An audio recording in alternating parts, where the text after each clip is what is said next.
एक गांव में एक विधवा औरत रहती थी। उसकी 2 बेटियां थी। एक का नाम था रूपा और दूसरी का नाम था चांदनी। रूपा बड़ी थी लेकिन बहुत घमंडी थी। वो कभी किसी की इज्जत नहीं करती थी, कभी बड़ों का कहना नहीं मानती थी। जबकि चांदनी बहुत ही शांत लड़की थी। वो बड़ों की इज्जत करती थी और सबका कहना मानती थी। चांदनी रूपा की सौतेली बहन थी, इसलिए रूपा की माँ चांदनी पर बहुत जुल्म करती थी। वो रूपा को बहुत पसंद करती थी लेकिन चांदनी को बहुत नापसंद करती थी। वो घर का सारा काम चांदनी से कराया करती थी। रूपा को वो कोई काम नहीं देती थी। चांदनी सुबह से लेकर शाम तक बस पूरे घर का काम ही करती रहती थी। चांदनी को पानी भरने के लिए गांव से बहुत दूर जाना पड़ता था। हर दिन की तरह चांदनी पानी लेने के लिए तालाब के लिए निकल पड़ी। जैसे ही वो तालाब से पानी लेकर घर की तरफ वापस लौट रही थी, रास्ते में उसे एक बूढ़ी औरत दिखाई दी।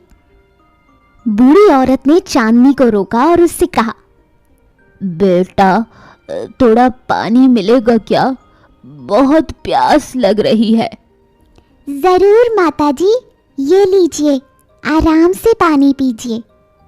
बेटा, तुम्हारा बहुत बहुत शुक्रिया, लेकिन तुम्हारा मटका तो खाली हो गया। तुमको अब पानी लेने दोबारा वापस तालाब जाना पड़ेगा। बूढ़ी औरत ने चांदनी से कहा, कोई बात नहीं माताजी, मैं जाकर दोबारा भर लाऊंगी। ये कहकर चांदनी दोबारा से तालाब की ओर जाती है। जैसे ही चांदनी तालाब के पास पहुंचती है, वो बूढ़ी औरत तालाब के पास खड़ी होती है। चांदनी बूढ़ी औरत को देखकर डर जाती है।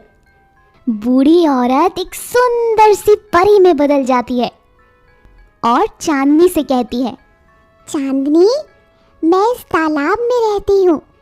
मैं तुम्हें बहुत दिनों से देख रही हूँ। आज मैंने तुम्हारी परीक्षा लेने के लिए तुम्हें बीच रास्ते में रोका था। मुझे पानी पिलाकर तुम मेरी परीक्षा में खरी उतरी हो, इसलिए मैं तुम्हें एक इनाम देती हूँ। अब से तुम जो भी बात करोगी, तुम्हारे मुंह से हीरे मोती निकलेंगे। परी की बात सुनकर चांदनी बहुत खुश हो जाती है और पानी का मटका लेकर घर पहुंच जाती है। चांदनी की माँ घर पर बहुत गुस्से में थी। कहाँ गई थी? अब तक रूपा बेटी उठ गई होगी। उसके लिए नाश्ता कौन बनाएगा? चल जाके नाश्ता बना। चांदनी ने जैसे ही कुछ बोलने के लिए मुंह खोला, वैसे ही उसके मुंह से हीरे मोती गिरने लगे।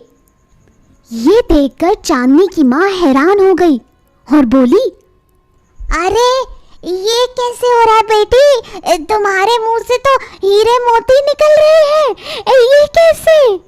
चांदनी ये सुनकर खुश हो जाती है कि उसकी माँ ने पहली बार उसे बेटी बोलकर बुलाया था और वो अपनी माँ को सारी बात बता देती है। चांदनी की माँ के मन में लालच आ जाता है। वो तुरंत रूपा को बुलाती है और कहती है, जा बेटी, तू भी जाकर उस बूढ़ी औरत को पानी पिला, जिससे तेरे मुंह से भी हीरे जवाहरात निकले। जा जल्दी जा। ये कहकर वो उसे मटका देकर भेज देती है। रूपा मटका लेकर तालाब की ओर निकलती है। तालाब में से पानी भरती है और कुछ दूर आके बूढ़ी औरत का इंतजार करने लगती है। तभी वहां से एक लड़का घोड़े के ऊपर आता है और रूपा से कहता है, देखो, मेरा घोड़ा बहुत प्यासा है, क्या तुम थोड़ा पानी पिला सकती हो इसे? लड़के की बात सुनकर रूपा चिढ़कर कहती है, ये पानी जानवरों के लिए नहीं है। तुम और तुम्हारा घोड़ा तालाब से जाकर खुद पानी पी लो, मेरे पानी के पीछे क्यों पड़े हो? तभी वो लड़का परी में बदल जाता है और ये देखकर रूपा हैरान रह जाती है। परी रूपा से कहती है, रूपा, तुम बहुत ही घमंडी लड़की हो, इसलिए मैं तुम्हें आज ये श्राप देती हूँ। तुम जब भी कुछ बोलने के लिए मुंह खोलोगी तो तुम्हारे मुंह से पत्थर गिरेंगे। परी की बात सुनकर रूपा रोते रोते अपने घर वापस आ जाती है। रूपा के घर आते ही माँ उससे 100 सवाल पूछती है। क्या हुआ बेटी, तुमने उस बूढ़ी औरत को पानी पिलाया? क्या हुआ? तुम्हारे मुंह से निकालो ना हीरे जवाहरात, कुछ बोलो ना बेटी। जैसे ही रूपा अपनी माँ से बात करने के लिए मुंह खोलती है, वैसे ही उसके मुंह से पत्थर गिरने लगते हैं।